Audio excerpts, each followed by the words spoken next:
Hello guys, welcome back to day 15. Today is the last day of arrays and hashes section, I believe. Let's double check. Yeah, arrays and hashing. And yeah, saved uh the best for last. I have no idea what this is, but it looks like a bunch of matrices to me, brother. But yeah, let's jump straight into it. So we are given a 9x9 Sudoku board. A Sudoku board is valid if the following rules are followed. Each row must contain the digits 1 to 9 without duplicates. So basically hashes, right? Each column must contain the digits 1 to 9 without duplicates. Hashes. Each line, each of the 9 3x3 subboxes in the grid must contain the digits 1 to 9 without duplicates. Hashes. Return true if the Sudoku board is valid, otherwise return false. No, a board does not need to be full or be solvable to be valid. What the hell? This seems out of this world difficult, to be honest. I think the best thing we could do always when we see tricky problems to break down. Acceptance rate 73%. So I might just be a little slow. Alright. A board does not need to be full or be solvable to be valid. How does that make sense? It needs to be solvable for it to be valid now. But I guess it doesn't matter because as long as it follows these rules, we return true. Otherwise, return false. Okay. So there's an array. So it's an array of arrays. So there's 9 arrays, I'm assuming. 2, 3, 4, 5, 6, 7, 8, 9. Yes. There's 9 arrays. And whenever it's blank, there's a period. When there's a number, there's just a number value. And we could hash each jump into a certain subset.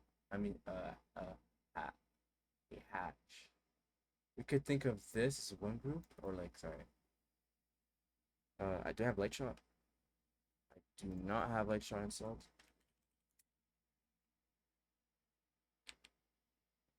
Light shot is failing on me. But yeah, we could imagine this being once can imagine this being one section, this being another section, this being another section, right? Each one of them, right? And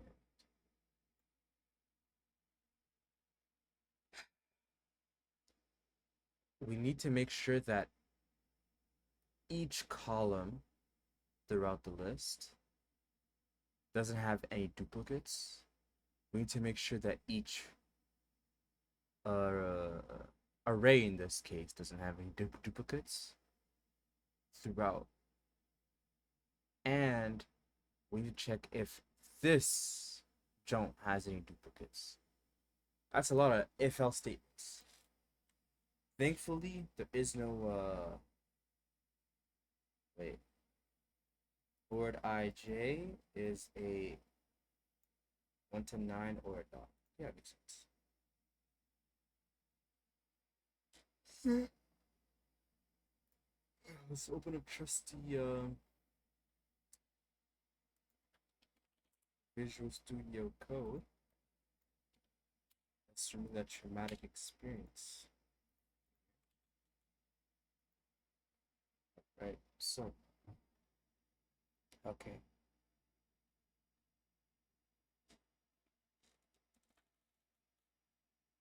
So let's just say we have this as my video because I am about to do that.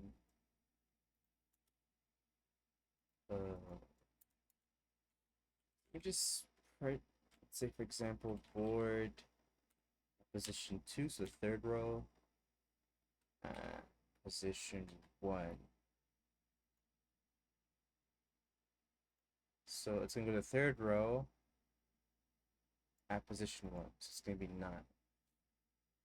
Okay, that's good. Okay, so let's break down the logic, right? So I think this is easier to visualize. This example, I don't like the fact that like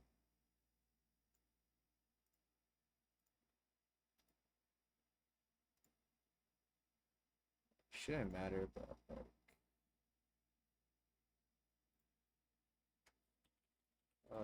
screenshot.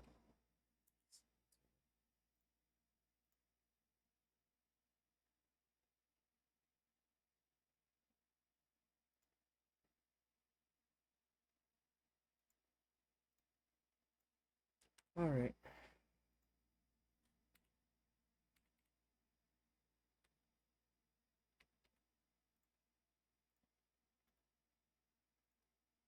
My bad. This is fine. Doesn't matter too much, right? So what I'm thinking about doing, right, is we know that there's 9 arrays within this big board, right? So what I can do, right, is see. It's so tricky though. I have to really think about it, right? So like,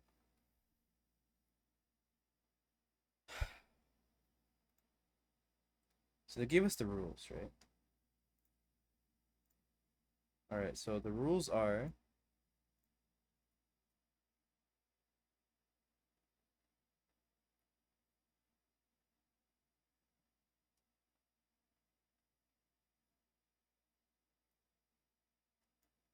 ooh, I can think of a little trick to be honest. Each column, each 3 by 3. I can think of a solution for each column and each row. And then let me just try to think of a solution for this.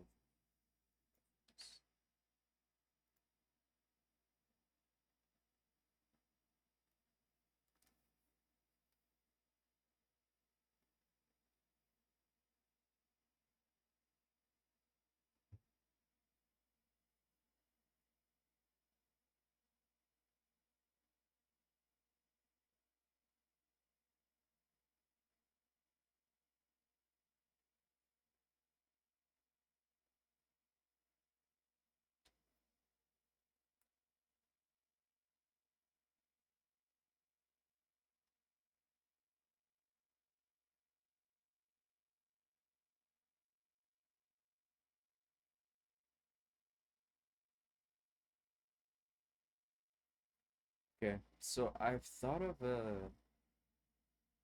a way. So let me just explain my thought process for columns and rows. So what I can do is I can just go for every uh array in the board. So we can just check individually, right? Going row for row, row for row. We just transform that row to a hash set. So we just do a hash set for that row, and then we compare if the hash set's length is less than the length of the array. And if that's the case, then we know that there are duplicates and we can just return false. And now if, for an example, if this is true, then we continue to the next state. Like example, if this, else we're gonna move on to the next group of things to do, right? But to find out if the hash set to loop through, we just do for loop. So do for every I in the board. And I should probably just like do this on my iPad, to be honest. I should set that up, but it's whatever. But yeah, for every eye in that board, just do that. So then, we go through every array, the list of arrays, and we transform each array to a hash set, and then we compare, right? And then for the rows, because we do the rows as well, rows is a bit tricky. I do 4 basically. It's gonna be 9 times, right? So we're gonna start at 0. So we're gonna be going from 0 to 1, position 1, all the way to position 8. So we're gonna doing range 8 for the for loop, right? And not only do you go from 0 to 8, but within that loop, we need to check if we need to transform that array to a, because it's separate arrays, right? This is an array, this is an array, yada yada, yada yada, right? And the way we could do that is we go from the ith value, or the nth value. What does it matter? We just do nth, right? So let's say, for example, we're doing for column, let's say we're doing column 1 or 0, position 0, we're gonna do 0th position. So we're just gonna do position 0, 0, right? So we do n is equal to 0, right? Or like, let's say like n is equal to 0, we're gonna do the board, right, at position I, right? Because we're going to each one of them, right? And we're gonna do I at position. Ooh, actually, no, it's the other way around. We're gonna be doing n position I, right? And I should be doing an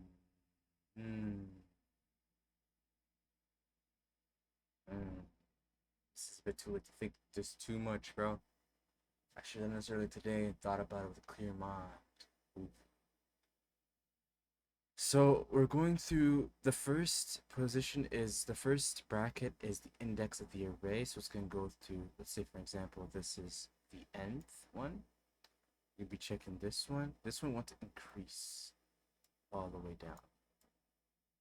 And then once we're done with that, we're going to increase this by 1, index the second index by 1. So we're going to be doing +1. We're going to do like basically I plus equals 1. And then we're going to keep going that across 8 times. So n, the nth position,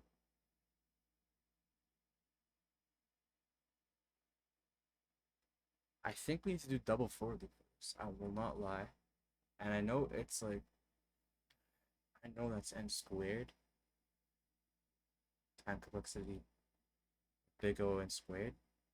Because we're having a for loop within a for loop. But I think that's like the only thing I can think of in my head. So basically we're basically doing from board, and so we're doing n, we're going downwards, right? We're staying within that I index, right? So realistically, we need to do a for loop within a for loops. Yeah, like I said. So what I'm gonna do, right, is I'm gonna do for the second one, at least for the columns, we're gonna do for the position of the row. So the position in the row is gonna be the most important, right? So say this, we're gonna set this is equal to I, and the n is going to be the second for loop. So the n is going to be going 8 times as well.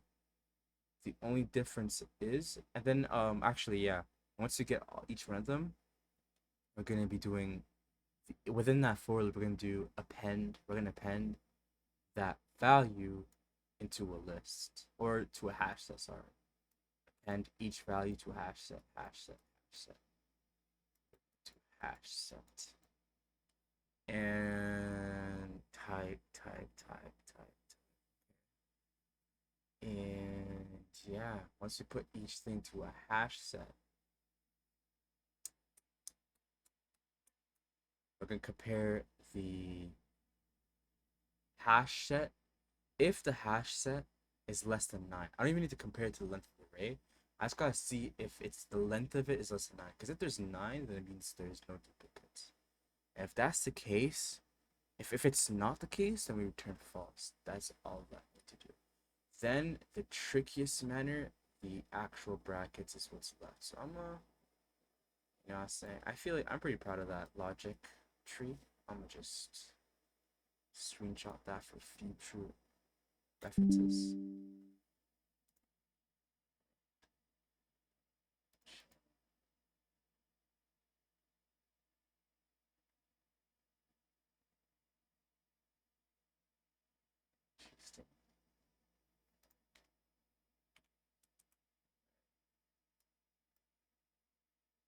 But yeah, so now the trickiest portion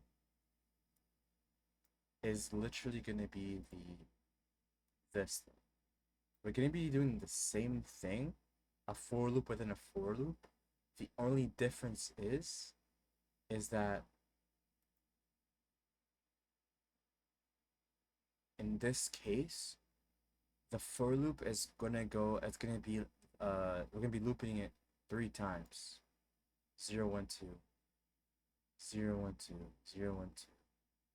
And then over here we're gonna be doing uh 3, 4, 5, 3, 4, 5, 3, 4, 5, 3, 4, 5. And we're gonna be doing 6, 7, 8, 6, 7, 8, 6, 7, 8. But yeah, that one is the trickiest part I'm gonna have to think about. I don't want to ignore the last second in case it takes too long. So let me just think about it.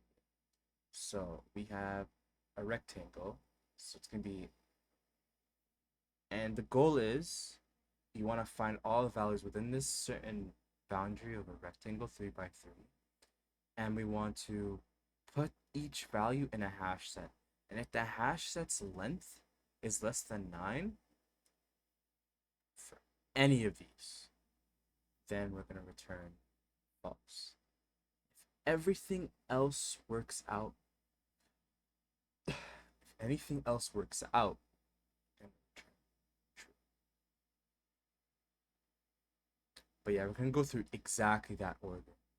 And for the 3 by 3s, and actually for the 1 and 2, when I do the else statement block, I'm just going to put continue. So we just continue to the next logic paths that we need to go through. But yeah, so now to think about a solution to go through, it's because it's not going to be strictly, you know what I'm saying? 1, 0, 1, 2. It's going to be 0, 1, 2, and then over here it's going to be there is 0, 1, 2, and 3, 4, 5. You know, it's gonna be a little bit weird like that. So I think the most optimal solution is I do exactly the most unoptimal solution there is: double for loops and squared.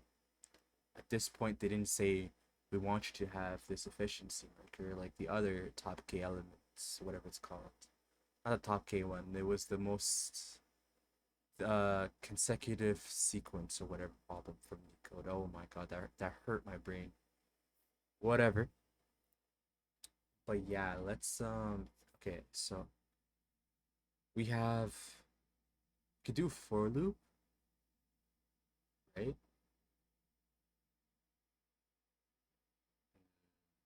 We could do for loop 9 times. We can have a variable that counts up.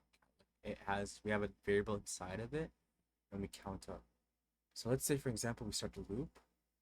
We know that the starting point is going to be n is equal to 0. Right? Then we're going to do 0, 1, 2. 0, 1, 2, 0, 1, 2. If we do it 3 times, then we want to increase. So basically what I'm thinking about, right? Oh, okay, I haven't thought this through actually that well. Let's just think about, forget about the larger picture. Let me think about just this specific situation. We would need to, this is an array, right? We will need to go through the array and append the value 0, 0. So 0, 0 for the brackets. 0, 1, 0, 2. Yeah. And then we would need to go 1, 0, 1, 1, 2. Then we're going to go over here. 2, 0, 2, 2, 2. It's just not efficient. I don't know. I don't know the the light bulb isn't popping up, you know what I'm saying? Type thing. Let me see. That's actually weird. So let me just control Z just to get updated.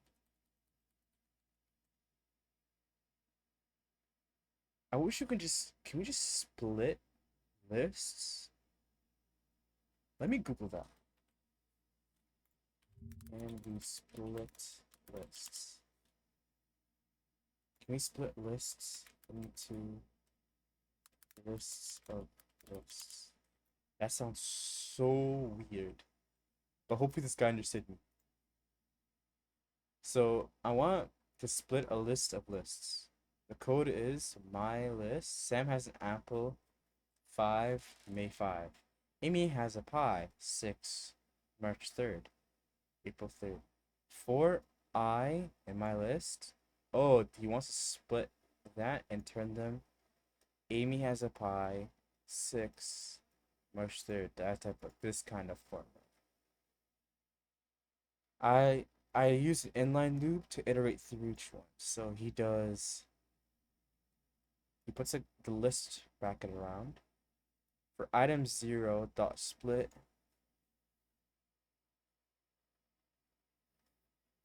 Oh, okay, so he wants to do this specific function within the for loop for every item in my list. That's actually very fortunate. I mean, I don't say fortunate. It's actually very efficient, I think. Or visually appealing. So I can have a function here where I split it, but he has like a split function. I don't have that. I want to split 0, 1, 2 at each element.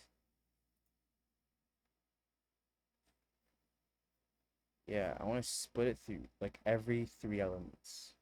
And then when I have that, I have quite literally, instead of it being, it doesn't add up, to be honest.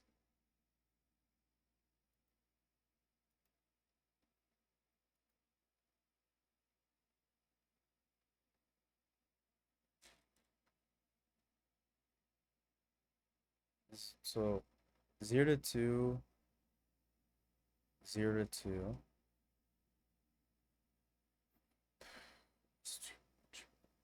I don't want to do all that enumerating thing. I think for every 0 to 2,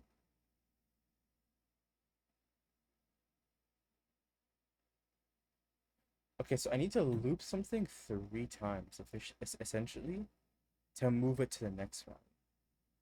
So we're doing 3 times this, 3 times that.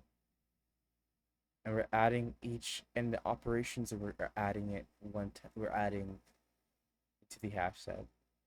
We're doing, and then effectively we're increasing it here until 9. I could do like that, or over here I could do till 9. This is, and then we do over here over here, over here, over here. Doesn't matter.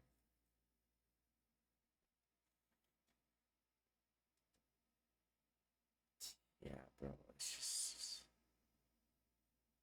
that is such a weird problem. Low key, I'm gonna code my first portion of the logic, and then I'll try to hopefully click for the second portion. So what I thought of.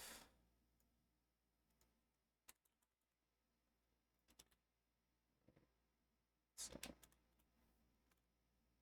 let's get this over here. Not getting a self statement. Returns a boolean. It's whatever. Okay, so the first portion of logic that I thought of is open.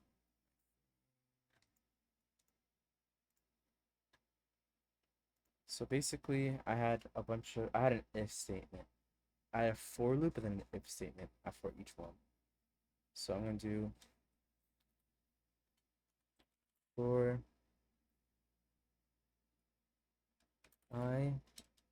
for every row in the board, we want to add it to a set, right? So we're going to do L is equal to a set. Just going to initialize a new set. And we're going to basically do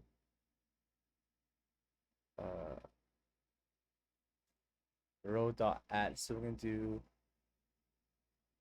L dot add. We're going to add the row into it, right?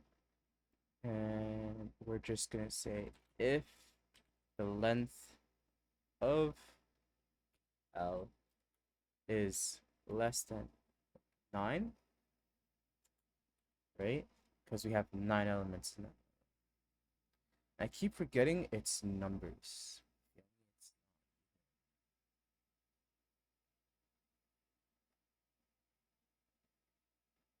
It won't be 9. Why is it, bro? I just realized the periods are like basically stopping me from doing that. That's so weird. That's so weird. It's actually bizarre. I need to check like I have to find every number where they are. Yeah, no. No. Nah, I'm good, bro. Tell me a solution, bro. Hey everyone, welcome back and let's write some more NeetCode today. So today let's solve the problem valid Sudoku, and I'm going to be recording this on the 4th of July, so hopefully there aren't too many firework noises in the background. So we are given a 9x9 Sudoku board, and all we want to do is determine if the board in its current state is valid or not.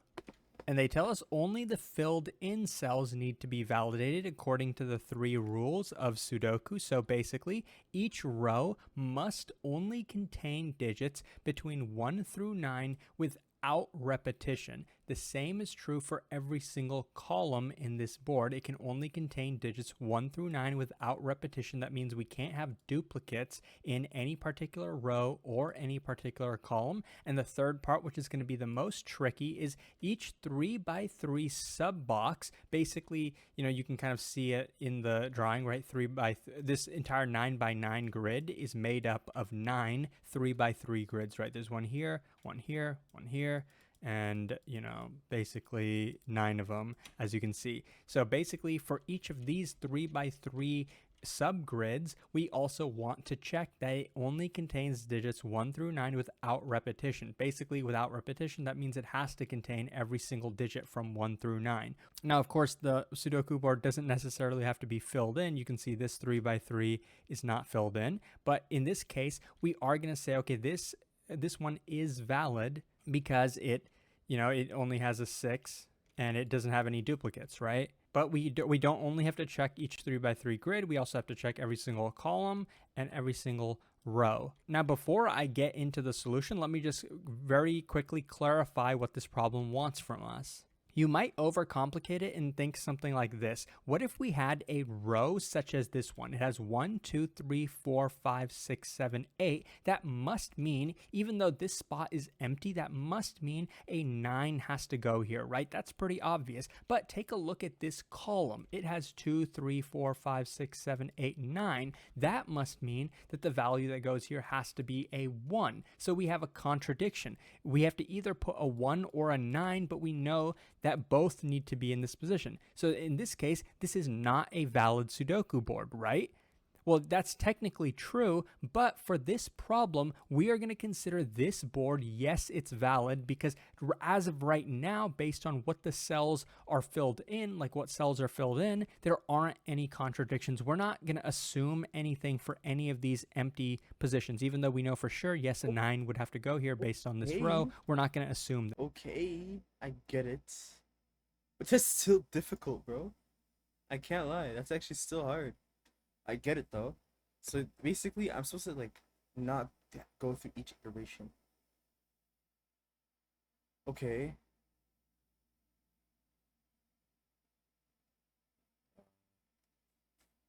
Okay. That opens up some things. I have some thoughts on how to do it now. My first thought is I check if there's a dot and within these, and I just put it. If there isn't, I just append that to a hash set, and I compare. Can I just remove values from a hash set?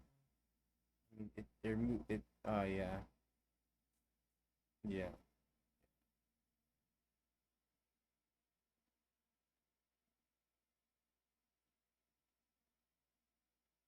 So it's like even then, I can't wrap my hand around it because take in, I need to somehow ignore all the dots, right? Okay, that's supposed to make it easier. But it just I still can't picture it. It's like they're all dots, okay? And we're just trying to pay attention to whether there is a one, if there is another one within this row. I mean, sorry, this oh, losing it. This row, this column, and within this thing, this 3 by 3. I still don't know. Hey, everyone. To basically make it be easy to want to represent, there are many ways, a 3 and a 7, no duplicates, right? So that portion is pretty easy, right? Number 1 is pretty easy to check. What about number 2, checking each column? We can do the exact same thing, just have a hash set for every single column, right? Every single column has a hash set, and then we can determine if there are any duplicates or not, right? And for adding an element to the hash set is O of 1, checking duplicates is also O. Pretty standard, right? We're going to go through every How can you check if it's a duplicate?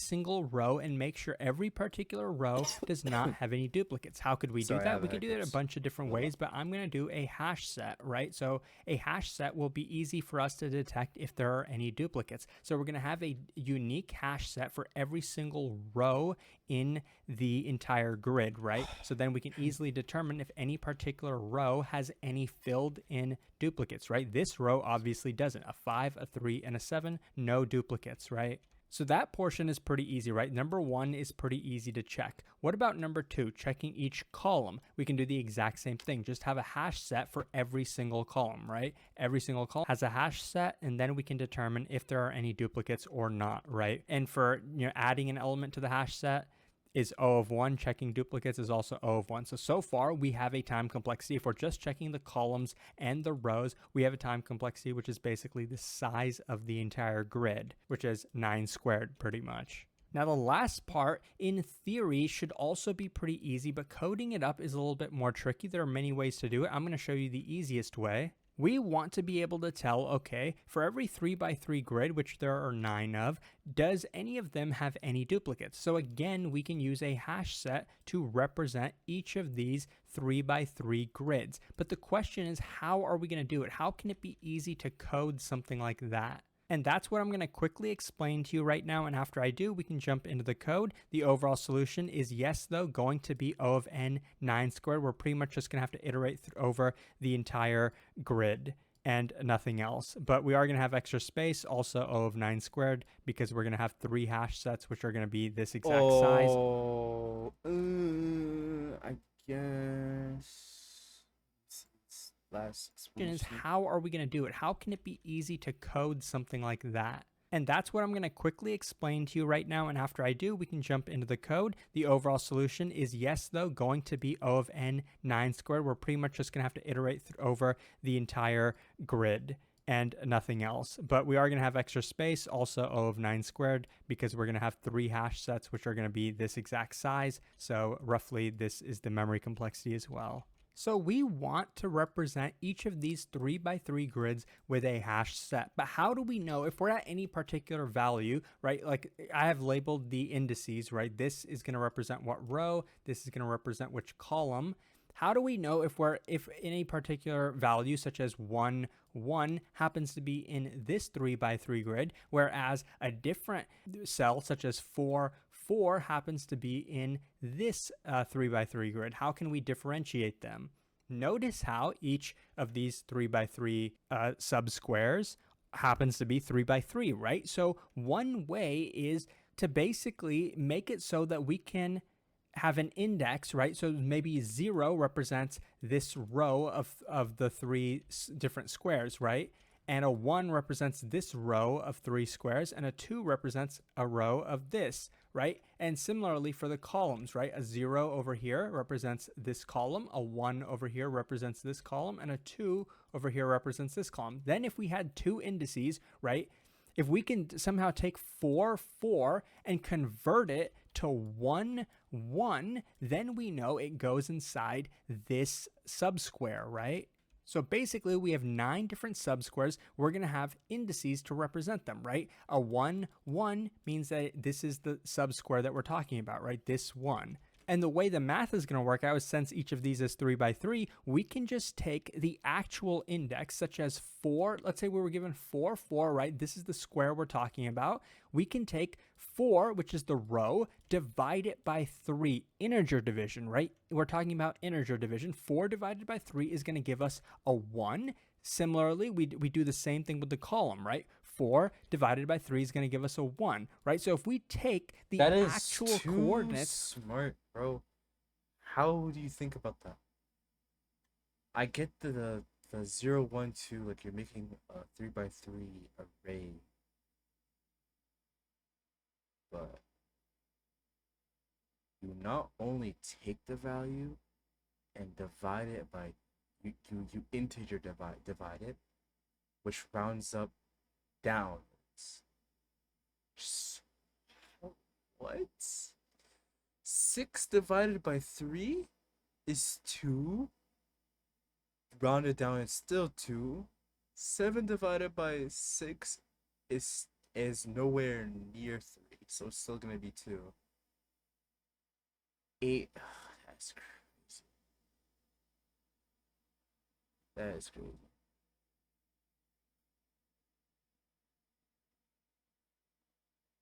Yeah. So he does an integer division. He grids it up to something else. Okay, that's still 1. 4, 4. Divide the coordinates integer division by 3. Then we get the index for the row column. It basically identifies which square this is a part of.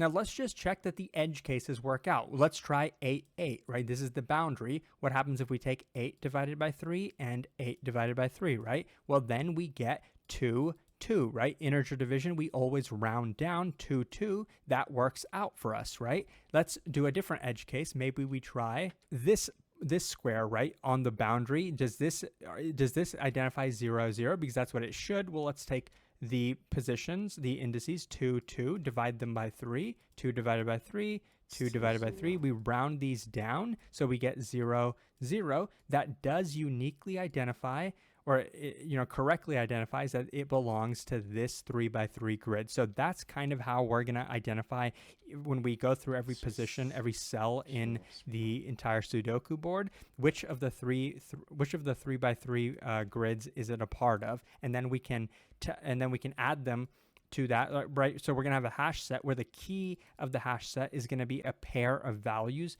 the row column, not the actual row column, right? But when we convert it to the row column, basically row divided by 3 and column divided by 3. That's what the key of the hash map is going to be. And the value is similarly going to be a hash set where we can tell, do we have any duplicates in this 3 by 3 grid or not, right? Same for every single 3 by 3 grid. We're just checking, does it have any duplicates? If not, then we can continue. If it does have a duplicate, that means our Sudoku board is not valid, and then we would have to return false. But if it is valid, we're just going to continue. So we're basically going to go over the entire grid, right? Every single position in the entire grid.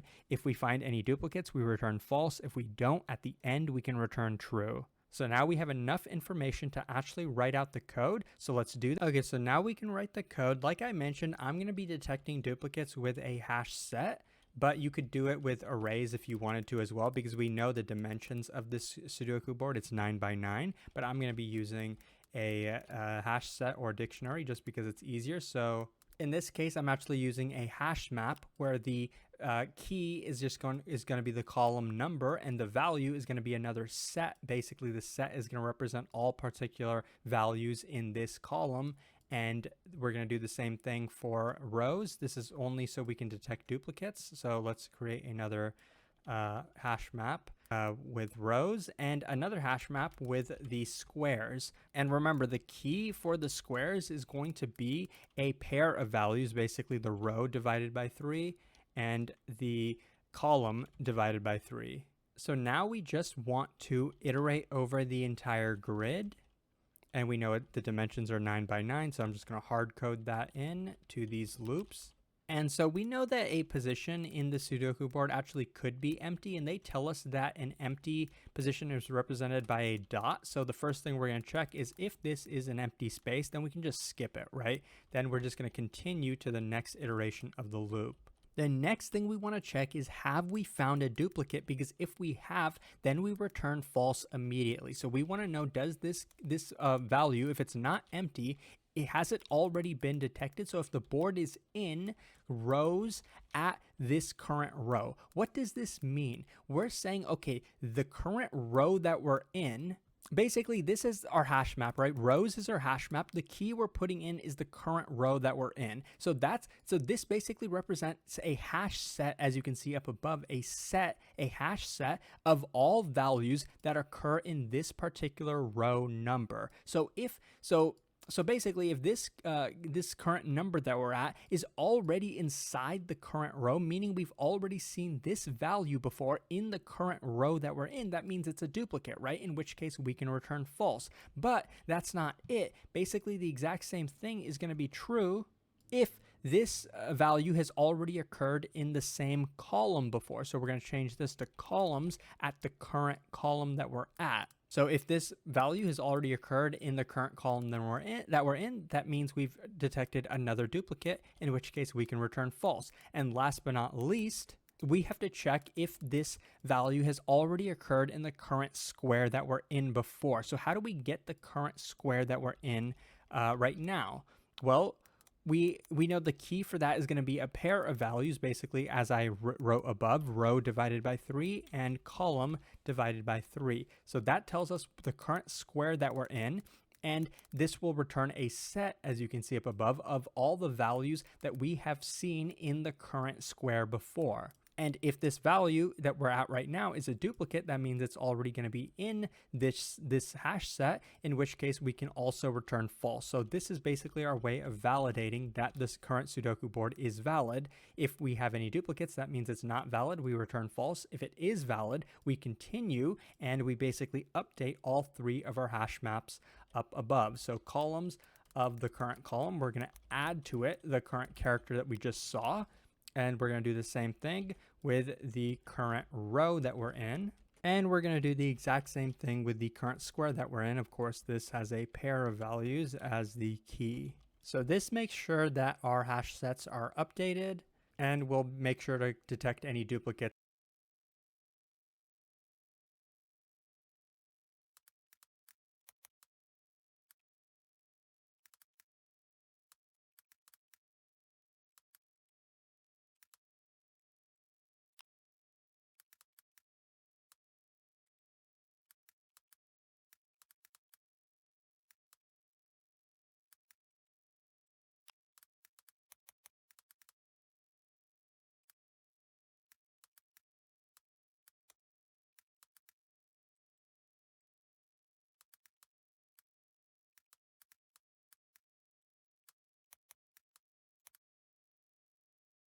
It's when we get to the next iteration of the loops. So in this way, we're iterating over the entire board, and if we never detect any duplicates, then we can, outside of the loop, just return true. That means the current Sudoku board with the current values populated in it is valid. As you can see, the solution runs and is pretty